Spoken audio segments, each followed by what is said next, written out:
Hi guys, welcome back to the Casual Watch Review channel. So in this week's episode, we're going to be doing another battle. Now it's been a while since we've done one of these, but this one I think is going to be an awesome one. And this is a battle as old as time. Well, 1963-ish, and that is the Speedmaster versus the Rolex Daytona. Two Titan chronographs. We're going to face them off together over 6 rounds. So let's flip the camera around and get started.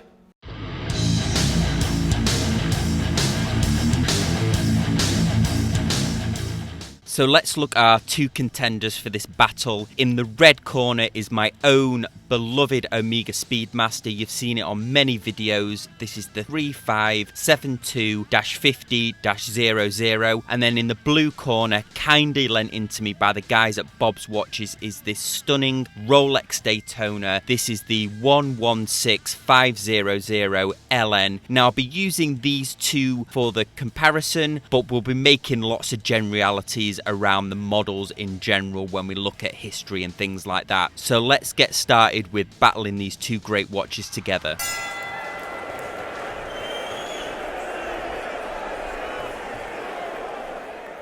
We're in the ring, round 1, gloves are on, and this is a heavy hitting round. This is history. So in the blue corner, Rolex Daytona, first released in 1963, still in production today and very much in demand. It was named after the Daytona International Speedway, which Rolex sponsored since 1962. So it's built with a racing heritage in mind. It has that very famous Paul Newman version that was the most expensive Rolex ever sold. But in the red corner, almost delivering a knockout blow in this first round, has to be the Speedy. First produced in 1957, gets its Speedmaster name from that very distinctive stainless steel tachymeter bezel that it had long before the Daytona was even produced. And of course, we can't miss its strong space heritage. October the 3rd, 1962, worn by Wally Shearer on the Mercury mission, first Omega in space. Then in 1969, worn on that famous moon landing by Buzz Aldrin on the Apollo 11. And then of course 1970, worn by the crew of the Apollo 13, where they timed those critical engine burns that allowed them to return to Earth safely. This is one of the most iconic chronographs that ever made, and that's why it wins round 1.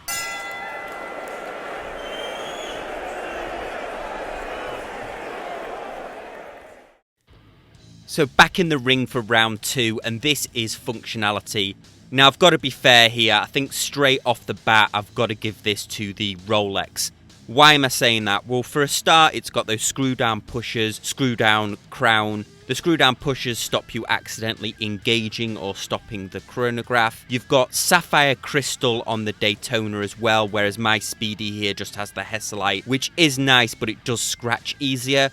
Also, because it's got those screw down crown and pushers on the Rolex, it's got 100 meters water resistance, whereas this Speedmaster of mine only has 30 meters, although generally Speedmasters have 50 meter water resistance. You could also argue as well that the Daytona is automatic, meaning it's more grab and go, although I personally prefer the manual wind of the Speedmaster. But the final blow here from the Rolex has to be that it's also hacking. So this round is won by the Daytona.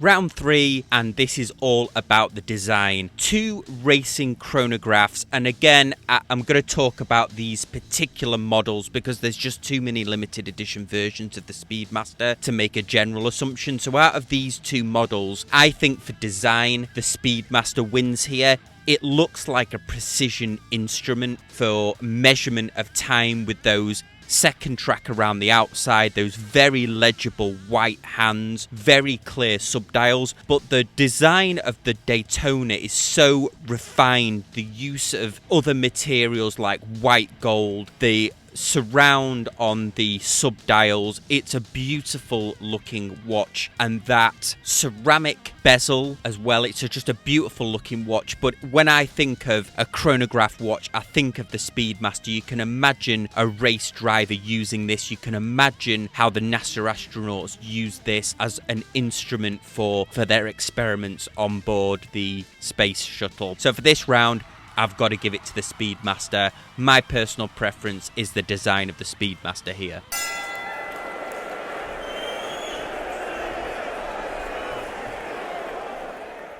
Into round 4, and now we're getting personal. We're going to look at the brand reputations of Omega and Rolex. Now, Omega actually has a longer established history than Rolex, going back to 1848 and a company called Le General Watch Company. It became Omega in 1903, 2 years before Hans Willdorf founded Rolex in London. Now, for the first part of the 20th century, both companies were pretty much on par with each other, with Omega actually proving slightly more popular in many countries. Now, each of them provided vital advances in technology. Rolex perfected the waterproof case and the automatic movement, and Omega furthered its reputation for quality with support of the Olympic Games as official timekeeper in 1932, and of course the association with NASA that we've already talked about. Rolex has the reputation of collectors of being the only or one of the very few watch brands, in fact one of the very few luxury brands in general, that holds its value or goes up in value. The same can't always be said for the standard Omega models. On the Rolex side, the Submariner, the GMT Master and the Day-Day emerged in very quick succession, making them aspirational and a cultural icon. But will that falter now with the perception that Rolex are constraining the market? Also, their reluctance to publish sales figures or watch quantities that they produce. I mean, nobody talks about an Omega bubble, for example. And now the prices of some Rolex models means they're almost unobtainable for most people, whereas Rolex used to be the kind of, hey, you've made it watch when you got a promotion at work, retirement gift, or a graduation from university. Based on current trends, I would say this is a draw that both companies are thought very highly of. So this round is a draw.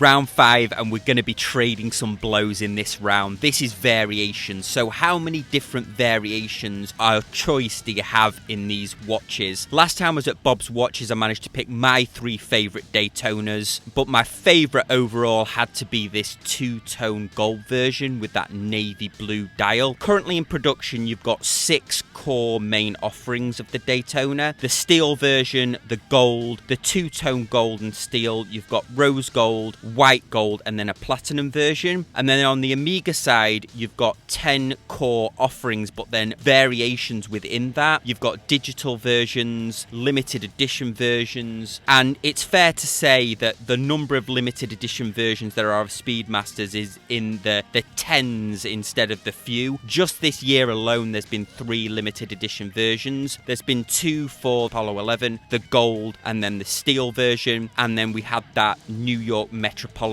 limited edition version as well. Now, as for a winner, I think I'm going to have to give this to the Speedy again. Just because of the sheer number of versions there are in limited edition versions. If there's a particular feature you want in a Speedmaster or something you don't like, you can almost guarantee there's going to be a limited edition version with the variant that you like. The Rolex Daytona has all of those great options for precious metals, but that does mean a normal watch collector probably would only be able to afford one Rolex Daytona, whereas if you're a passionate Speedmaster collector, you could have multiple in your collection. So for this round, I've got to give it to the Speedmaster, the variations round.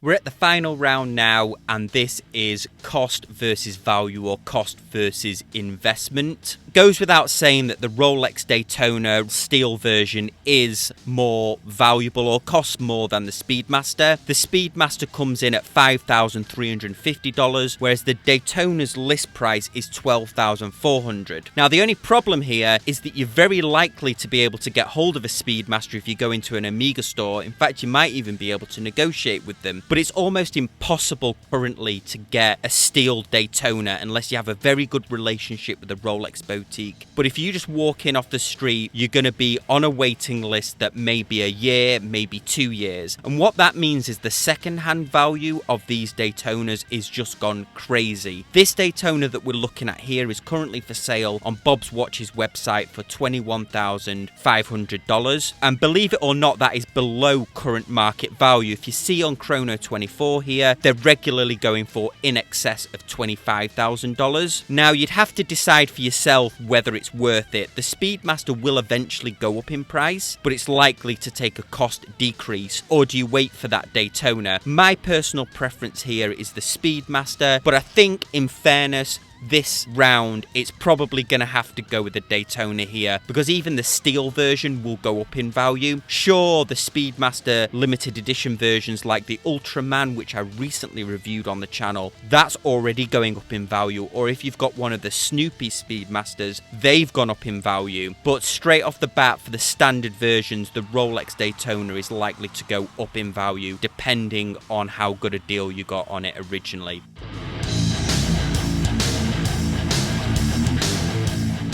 So here are the results at the end of the battle. Maybe a little bit biased because you know how much I love the Speedmaster, but the Rolex Daytona in person is one of the most spectacular chronograph watches that I've ever seen. But it doesn't matter so much what I think. What do you guys think? Let's flip the camera around and go back to the studio. So there was our battle. Now let me know what you guys think in the comments section down below. I'll also put a poll if you hit the little eye icon at the top.